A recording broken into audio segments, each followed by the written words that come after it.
ज्योतिबा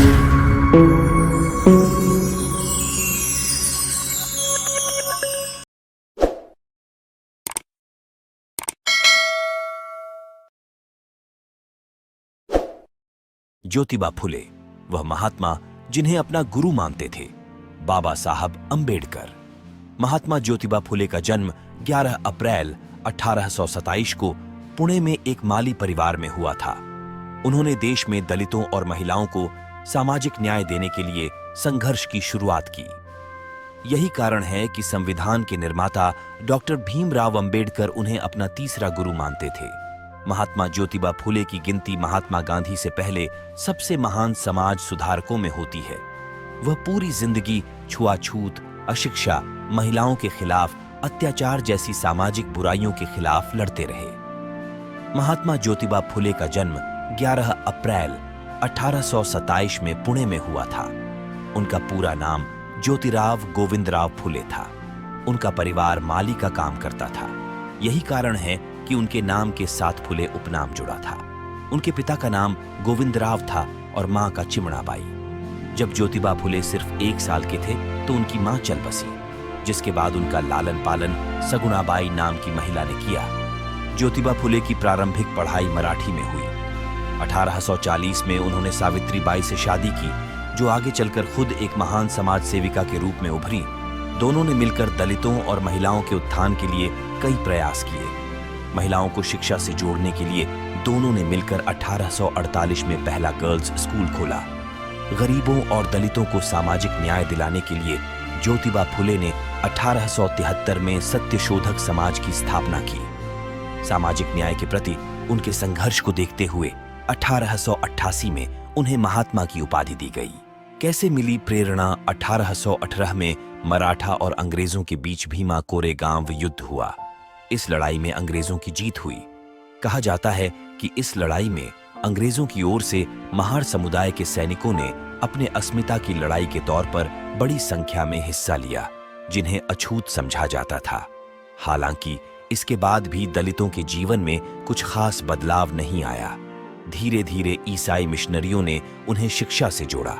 कहा जाता है कि ज्योतिराव जब 7 साल के थे उन्होंने स्कूल जाना शुरू कर दिया, लेकिन सामाजिक दबाव के आगे उनके पिता विवश हो गए और उन्हें अपनी स्कूल छोड़नी पड़ी।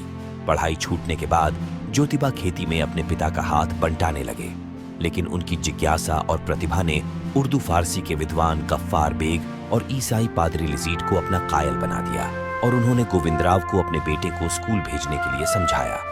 गोविंदराव ने भी उनकी बात मान ली और इस तरह ज्योतिबा फुले की पढ़ाई फिर से शुरू हो गई, जैसा कि उनकी प्रारंभिक शिक्षा मराठी में ही हुई। 1847 में उन्होंने स्कॉटिश मिशन के तहत अंग्रेजी स्कूल में दाखिला ले लिया, जिससे उन्हें आधुनिक शिक्षा की शक्ति का अंदाजा हुआ और उनके दिलो दिमाग में न्याय और आजादी के विचार ने अपना घर बना लिया। अब वे हर चीज में तर्क और न्याय ढूंढने लगे। ज्योतिबा फुले को एहसास हुआ कि यदि भारत में दलितों और महिलाओं को आगे बढ़ना है तो शिक्षा के अलावा कोई विकल्प नहीं है।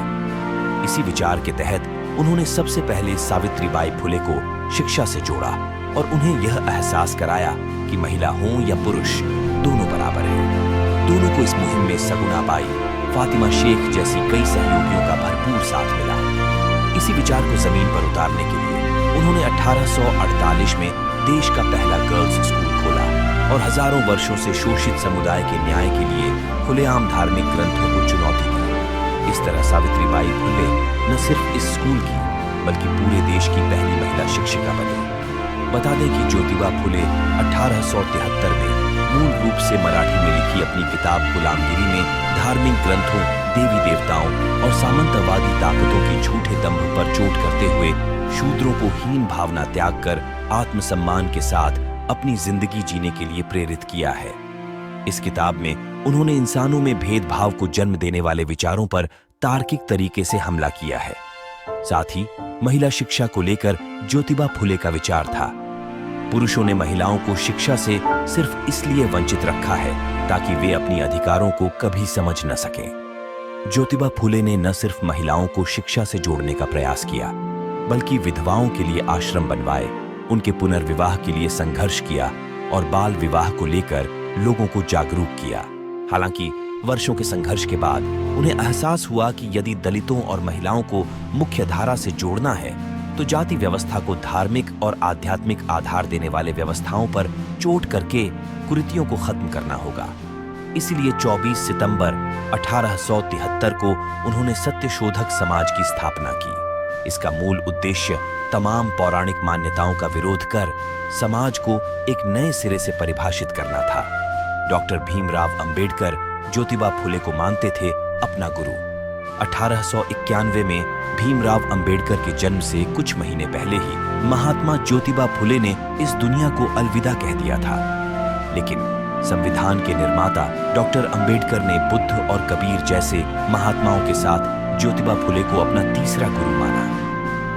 अंबेडकर ने अंग्रेज इतिहासकारों द्वारा लिखे गए भारत के झूठे इतिहास और प्रपंचों के खिलाफ लिखी अपनी किताब शूद्र कौन थे को ज्योतिबा फुले को समर्पित करते हुए लिखा।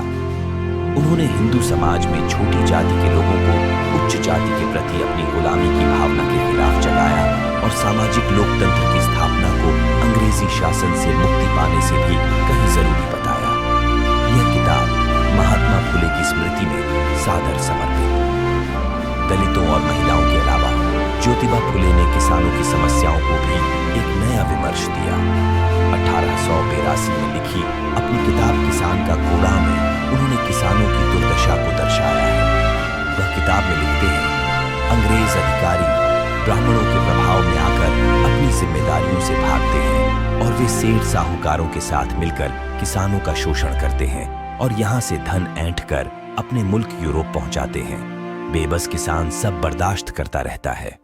28 नवंबर 1890 को ज्योतिबा फुले के गुजरने के बाद उनकी पत्नी सावित्रीबाई फुले ने सत्यशोधक समाज की जिम्मेदारी संभाली और सामाजिक बदलाव की अपनी लड़ाई को जारी रखा।